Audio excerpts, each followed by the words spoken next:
Hello, everyone. Today we are going to practice our English with an exciting detective story. Chapter 1. A Mysterious Call. Detective James Holloway sat in his dimly lit office, nursing a cup of coffee that had long gone cold.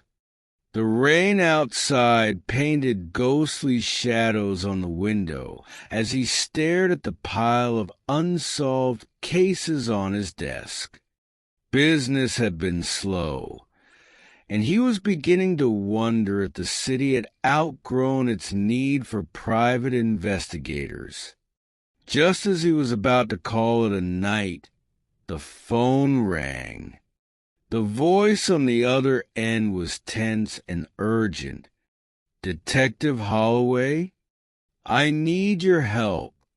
My name is Evelyn Carter.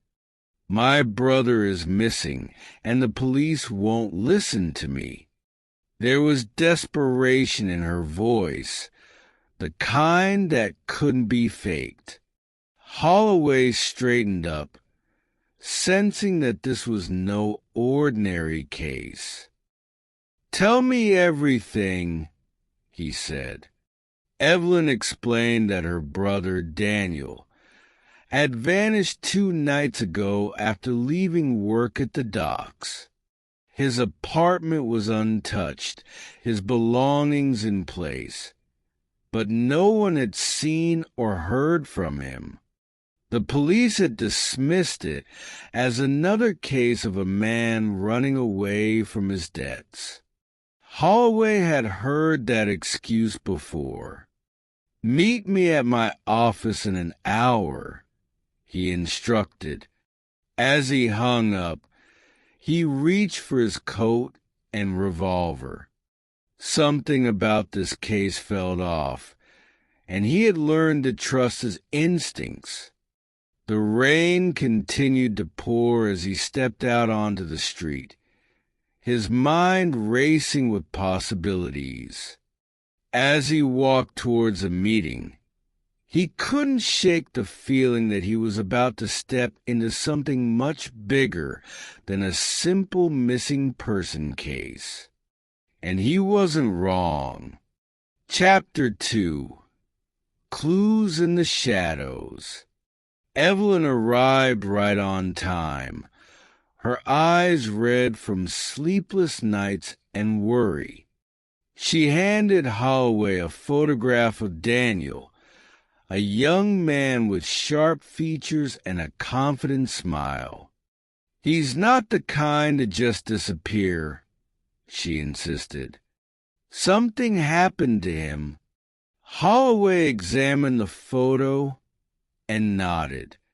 "Did Daniel have any enemies? Anyone who might have wanted to hurt him?" he asked. Evelyn hesitated before answering. "He mentioned something strange a few weeks ago. He said he saw something he wasn't supposed to see at the docks. He was afraid." That was enough for Holloway to know where to start. He decided to pay a visit to the docks himself. As he approached, the air was thick with the smell of salt and machinery. A few workers were still around, but most had left for the night. He flashed Daniel's picture at a grizzled old dockhand, who immediately looked nervous. "You don't want to be asking questions about that boy," the man muttered. "Bad things happen to people who get too curious around here." Holloway felt a chill run down his spine. He pressed for more details, but the man simply shook his head and walked away. As he turned to leave, Holloway noticed a dark figure watching him from the shadows. The detective took a step forward, but before he could react, the figure disappeared into the night. Someone didn't want him digging deeper. Chapter 3. The Vanishing Trail. The next morning, Holloway returned to the docks in daylight, hoping that the sun might reveal what the darkness had concealed. The workers were more talkative now, but their answers were just as evasive. They all seemed afraid, as if speaking Daniel's name would bring trouble upon them. One worker, a nervous young man named Charlie, finally relented under Holloway's persistent questioning.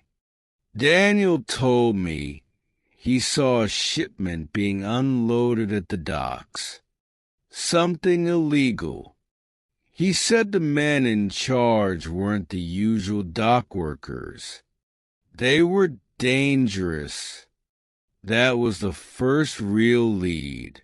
Holloway decided to check Daniel's apartment himself. It was neat, with no signs of a struggle. But as he searched through Daniel's things, he found a torn piece of paper hidden inside a drawer. On it was written a single name, Victor Lorne. Holloway recognized the name instantly. Victor Lorne was a notorious crime boss rumored to have his hands in everything from smuggling to murder. If Daniel had crossed him, then he was in serious danger. The detectives got told him he was running out of time. As he left the apartment, he felt eyes on him again. Someone was watching. He turned sharply, but once again, the shadowy figure vanished before he could get a good look. This case was getting darker by the minute. Chapter 4. A Dangerous Encounter. Determined to get answers, Holloway tracked down one of Lorne's known associates, a bartender named Max who ran a seedy establishment on the outskirts of town. Max was the type who knew everything but talked only when it suited him. "I don't want trouble, Holloway," Max said as he wiped a glass. "But I heard things. Your boy Daniel, he was asking too many questions. Lorne didn't like it.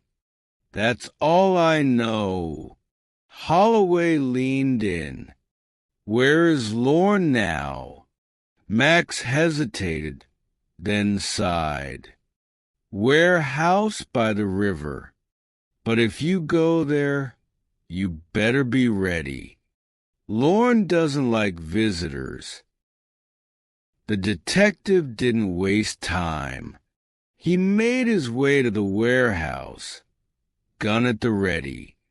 The building was old, its windows covered in grime. As he approached, he heard voices inside.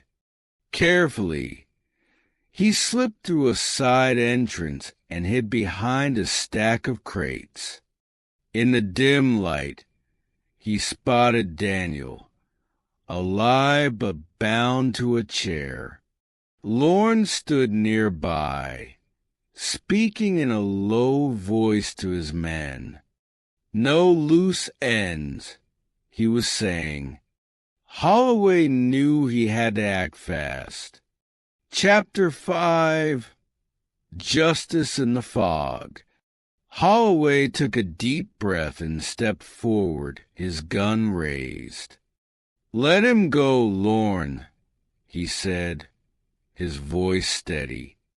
The room fell silent as all eyes turned to him. Lorne smirked.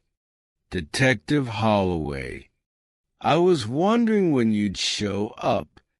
The crime boss motioned to his men, but Holloway fired a warning shot into the air. "Next one goes in your leg," he warned. Let Daniel go, and maybe you walk out of here." Lorne laughed, but nodded to his men to release Daniel. "You've got guts, Detective. I'll give you that," he said. "But this isn't over." As soon as Daniel was free, Holloway grabbed him and backed toward the door. Just as they stepped outside, sirens blared. Holloway had called in a tip before coming. The police swarmed the warehouse, arresting Lorne and his men. Daniel was safe, and the case was finally closed. As the morning fog rolled in, Evelyn ran to embrace her brother. Holloway watched, satisfied that justice had been served. But deep down, he knew the city would never rest, and neither could he. Another case was always just around the corner,